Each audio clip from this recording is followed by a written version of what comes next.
As the old marketing slogan goes, Minecraft, better together. And take it from me, someone who played Minecraft single player for a lot of years before my friends got into it and we all started playing together on the minor difficulty server, that certainly is the case. Not only does it give you the one thing a Minecrafter craves more than anything else in the world, someone to show your builds to. Please let me show you my base. I worked really hard on it and it's super awesome. I made a model railway in the basement and everything.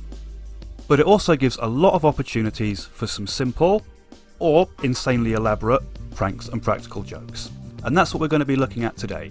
Or tonight. I don't know what time it is right now. Leave a comment to let me know what the time is right now. All of these are new ideas that I've come up with myself, so there should be a bunch of new stuff you haven't seen before, and none of these are going to be death traps. We don't want to kill anyone, and we certainly don't want them to lose all their hard-earned stuff. But what we do want to do is confuse, bewilder, bamboozle, perplex, confound, puzzle, flummox, and generally discombobulate them in the brain. So first up, we've got...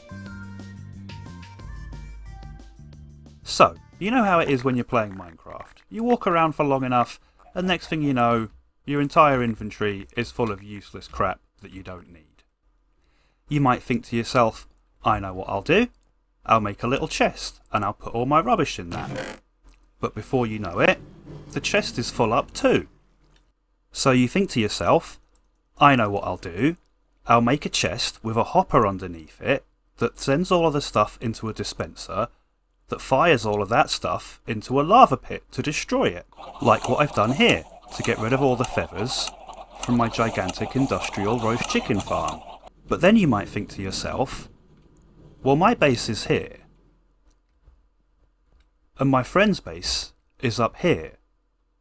So how hard would it be to make a bin that instead of dispensing all of my junk into a pit of lava, dispenses it all directly into my friend's base? So then you end up with one of these, a bin that when you put stuff into it,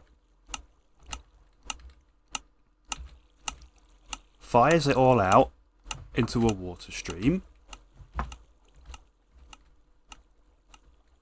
that goes all the way along here into an item elevator, which continues along here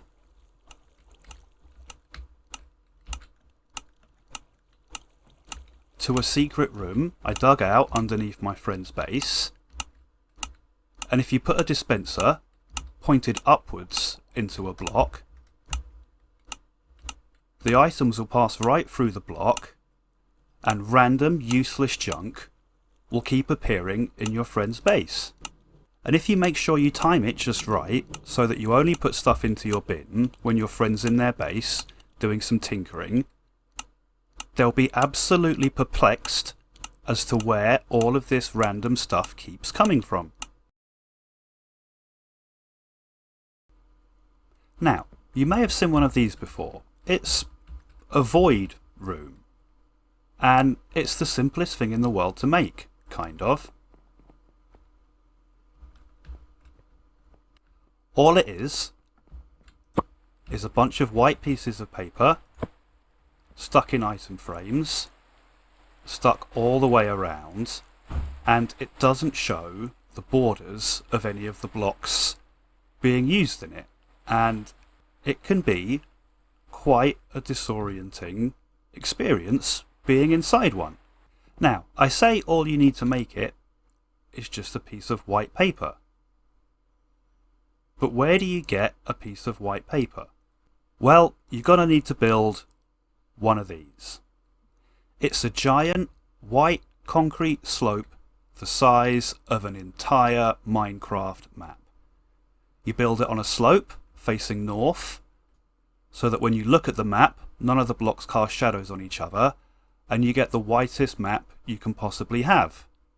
Now, this took me 2 days to make. And I don't mean 2 Minecraft in-game days, I mean 2 actual days worth of Minecraft sessions just placing blocks.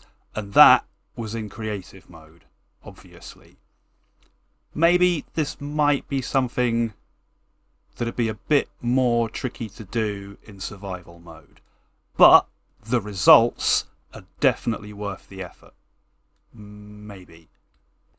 Because then what you do is you find a friend who in their base uses bubble elevators and drops to get in and out, and it just so happens to be the same poor sod that we've been sending all of our junk to. You find out where their drop down comes out, and then you sneak round the back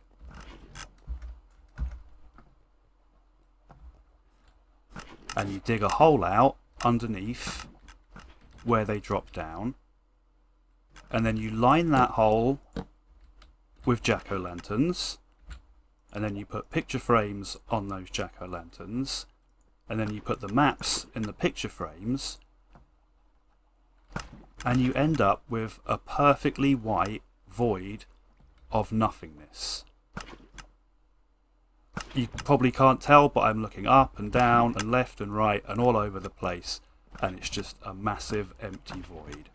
Now, if you're considerate, you can make an exit by putting a little tunnel to get in and out, putting a door in the way of the tunnel, and putting item frames and maps over the door so you can walk in and out of it. And eventually, if you walk around the room smashing your face into the wall for long enough, you'll come out through the door and they can escape from the base. And if you really want to mess with them, and you can make a copy of your own head, you can stick one of those down,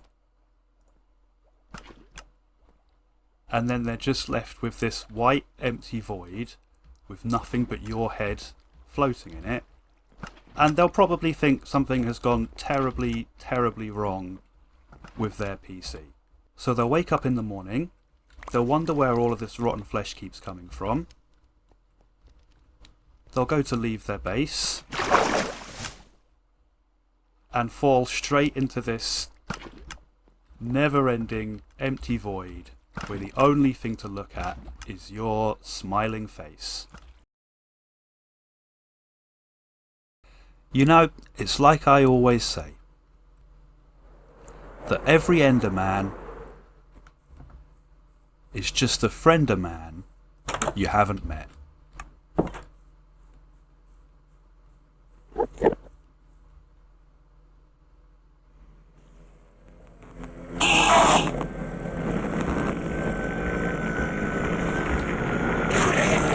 And what better present to give to one of your friends than a friend-a-man of their very own to live inside their base? But how do you catch an Enderman and put it inside somebody else's base? Well, it's easier than you might think.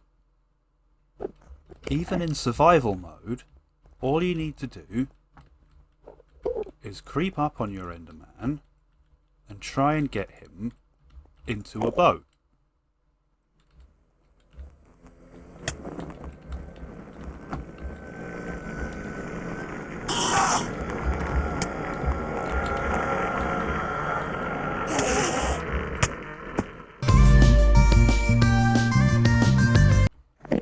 All you have to do is try and get him into a boat.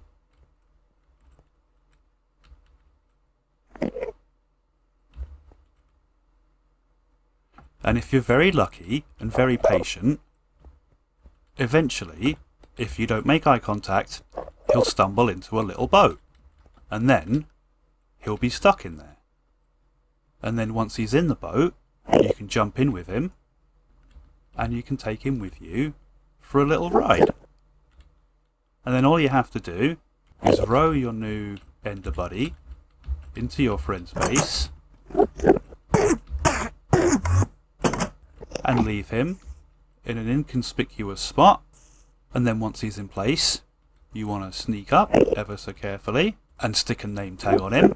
And then when your friend comes home, he's got a brand new friend-a-man to hang out with and keep him company, just so long as you don't make eye contact with him. Ah, the most relaxing sound in Minecraft.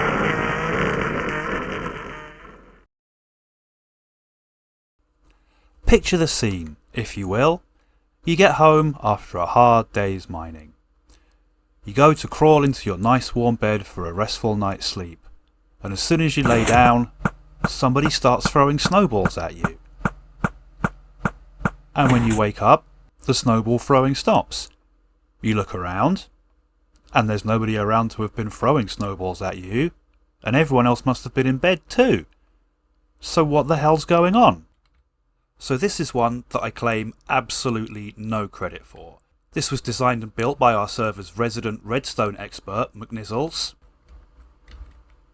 Oh, well, there he goes. And it is complicated as heck, but based on a simple principle. The principle that if you put an observer underneath a bed, any changes to the bed, including getting into it and sleeping there, creates a redstone signal which you can use to activate things. And the thing that it activates is this vast and complicated redstone contraption which, even after having had it explained to me, I still couldn't really tell you how it works. But what I know is, it does. And what I also know is that dispensers don't just dispense snowballs. They can also dispense arrows and fire charges. But lucky for everyone else in the game, McNizzles has chosen to use snowballs. Now, after that last one, I think we'll finish on one that's a little bit simpler. And it doesn't get much simpler than this. And for a demonstration, we'll need to go and dig up the basement in my friend Matt's base. So, this is the entrance, and we need to make our way down to the basement and do a bit of excavation. This place is an absolute bloody maze, and I still haven't figured out quite how to get around everything. But eventually, after enough wandering about, you find your way down to the basement. And I just need to remember whereabouts I buried this. I think it was... Ah, perfect. Here it is. It is the simplest thing in the entire world. It is a block of sand, a cactus, an observer, and a bell, which I stole from a village. And what happens is, when the cactus grows a new chunk, because it's right next to the observer block, it immediately breaks off. But the observer block detects the change and makes the bell ring. But the evil genius of this contraption is that it doesn't go off very often. Unlike other noisemakers you can hide in people's bases, it doesn't make a constant racket which someone can come and easily find.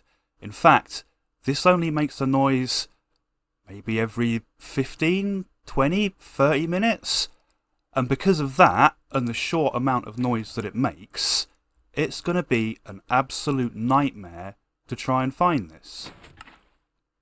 So every now and then, when your friend's hanging around in their base, doing some crafting, or whatever it is people get up to in their bases, they'll hear a ding.